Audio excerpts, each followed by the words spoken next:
Two 10-kilogram boxes are connected by a massless string that passes over a massless frictionless pulley as shown above. The boxes remain at rest with the one on the right hanging vertically and the one on the left 2 meters from the bottom of an inclined plane that makes an angle of 60 degrees with the horizontal. The coefficients of kinetic friction and static friction between the left-hand box and the plane are 0.15 and 0.3 respectively. You may use G is equal to 10 meters per second square, sin 60 is equal to 0.87 and cos 60 is equal to 0.5. What is the tension in the string? Next, on the diagram below, draw and label all the forces acting on the box, that is on the plane. Determine the magnitude of the frictional force acting on the box on the plane. Next, the string is then cut and the left-hand box slides down the inclined plane. Determine the amount of mechanical energy that is converted into thermal energy during the slide to the bottom. Determine the kinetic energy of the left-hand box when it reaches the bottom of the plane. First question, we have to find out the tension in the string. For that, I take the second hanging mass. Okay, on the system is in static equilibrium. The boxes remain at rest. Here you see the boxes remain at rest. The boxes remain at rest means no force, all the forces are balanced. What all the forces are acting on the boxes are balanced. No acceleration at all. There is no unbalanced force. Only unbalanced force causes the acceleration. Therefore, acceleration is equal to 0.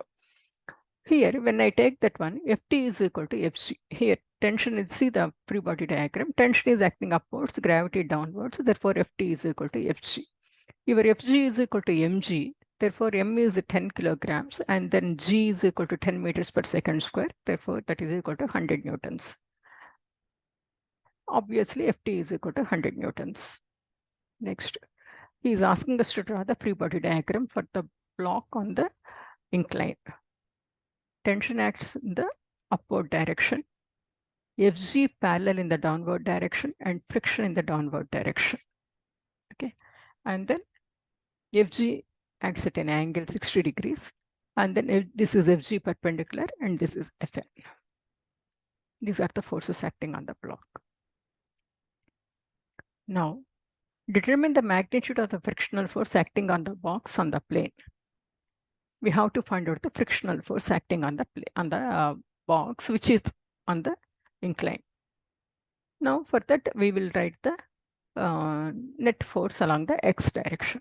Sigma fx is equal to ft minus fg sine theta minus f friction is equal to ma, and the object is at rest. Therefore, a is equal to 0.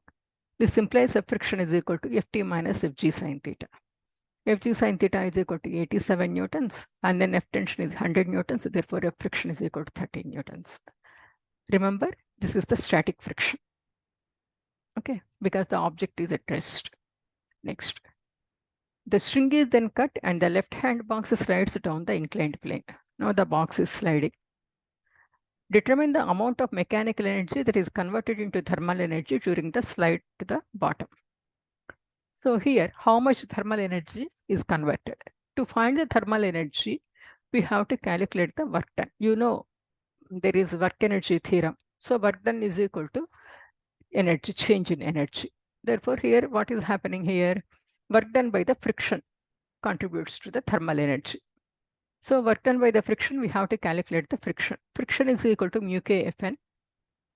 Here we have to calculate the kinetic friction.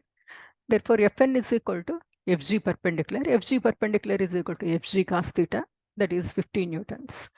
Okay, that multiplied by coefficient of kinetic friction 0.15 given to us, and then here. And then the distance is 2 meters. It slides a distance of 2 meters. If we plug in the values, we get work done by the friction is equal to 15 joules. This is nothing but your thermal energy. This much of this small amount of energy is the thermal energy. Now, next bit. Determine the kinetic energy of the left-hand box when it reaches the bottom of the plane. Now, to calculate the kinetic energy, what we have to do? Here, the object has initially gravitational potential energy, and then while it is sliding, the friction is doing the work. So gravitational potential energy minus work done by the friction gives the kinetic energy at the bottom. Now, gravitational potential energy Ug is equal to mgh, and we don't know the h. H we have to find out from the geometry of the figure. So from the geometry of the figure, sine 60 is equal to h by 2, because this is 2 meters distance, okay?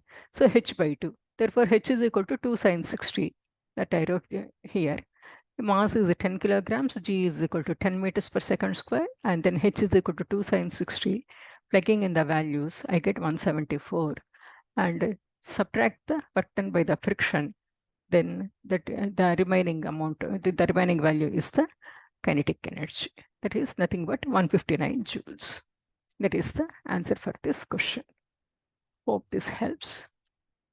Thank you. Bye-bye.